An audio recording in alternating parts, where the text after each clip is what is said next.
शहरात झपाट्याने लोकप्रिय होत असलेल्या पिकलबॉल या खेळाला चालना देण्यासाठी ठाणे पूर्व भागात उभारण्यात आलेल्या पिकलबॉल कोर्टाचं भव्य उद्घाटन आमदार संजय केळकर, कोकण पदवीधर मतदारसंघाचे आमदार निरंजन डावखरे यांच्या हस्ते पार पडले. पीपल्स एज्युकेशन सोसायटी आणि द्रोणाचार्य क्रीडा अकादमी यांच्या संयुक्त विद्यमाने हा उपक्रम राबवण्यात आला.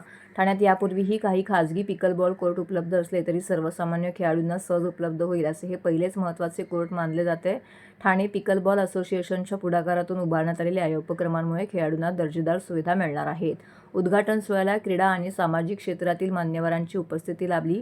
पीपल्स एज्युकेशन सोसायटीचे अध्यक्ष विद्याधर वैशंपायन, सचिव आल्हाद जोशी, ठाणे पिकलबॉल असोसिएशनचे अध्यक्ष मनोहर डुमरे, सचिव सचिन मोरे, ॲडव्होकेट सुभाष काळे, संस्थेचे संचालक भोळे तुरुकमाने तसेच मेधा भंडारी यांच्यासह असोसिएशनचे पदाधिकारी, खेळाडू मोठ्या संख्येने उपस्थित होते. या नव्या कोर्टामुळे शालेय आणि महाविद्यालयीन विद्यार्थ्यांना पिकलबॉलसारख्या आधुनिक खेळामध्ये प्रावीण्य मिळवण्यासाठी व्यासपीठ उपलब्ध होणार आहे. भविष्यात अधिकाधिक युवा या खेळाकडे वळतील आणि व्यावसायिक स्तरावरती संधी निर्माण होईल असा विश्वास मान्यवरांनी व्यक्त केला आहे.